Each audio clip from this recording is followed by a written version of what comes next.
না, কোনো গ্রাম বা প্রত্যন্ত এলাকার ছবি নয় এটি।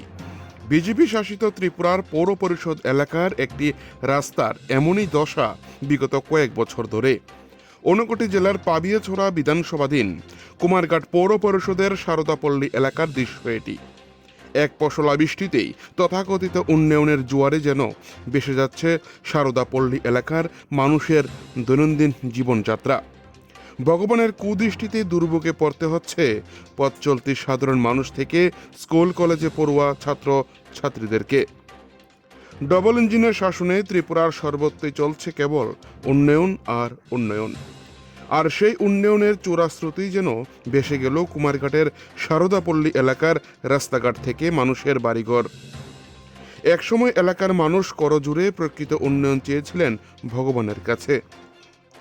ডবল ইঞ্জিনে দীর্ঘ ৮ বছরের শাসনে উন্নয়নের এমন স্রোত দেখে আজ কার্যত যেন মুখ ফিরিয়েছেন ভগবানও। এমনিতে খানাখন্দে ভরা রাস্তা, তার উপর এক পশলা বৃষ্টিতেই জল থই থই অবস্থা সারদাপল্লী এলাকার। বৃষ্টি নামলেই সারদাপল্লী যেন কার্যত রূপ নেয় সাগর পল্লীতে। আর সেই সাগরে হাঁটু জল ভেঙে স্কুল কলেজে যেতে হয় ছাত্রছাত্রী থেকে পথ চলতে সাধারণ মানুষকে।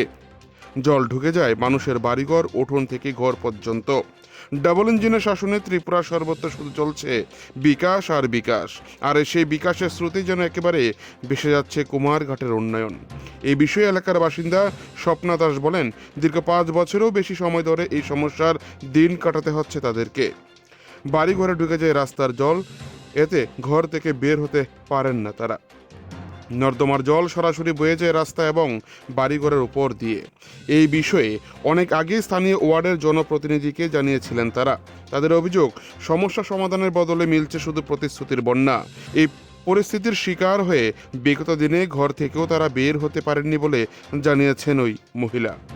কুমারঘাট থেকে নিজস্ব প্রতিনিধির রিপোর্ট, টিভি 100 বাংলা। সারদাপল্লী আজকে 5-6 বছর থেকে এরকম জল। আমরা বাসার জল ঢুকিয়ে আর রাস্তার জল ঢুকিয়ে একদম মানে বেতলা অবস্থা, ঘরের মধ্যে বাইরে নিয়ে যায় না, ঘর থেকে গাড়ি লিয়ে বাইরে নিয়ে যায়, আবার বাইরতে পারে না। কুমারঘাট পৌর পরিষদ এলাকা ড্রেনের জল আইয়া ঢুকে, এবারে এই মেইন রোডের জল আইয়া বাসা এদিকে ঢুকে, রাস্তা ভাঙ্গা, মানে নানান সমস্যা এখানের মধ্যে।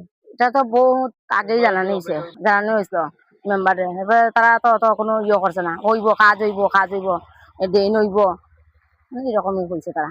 আমরা তো বাড়িতেই পারছি না কতটা দিন। আমরা রাস্তাটা ভালো হইতো চাইতাম, ড্রেনটা ভালো হইতো,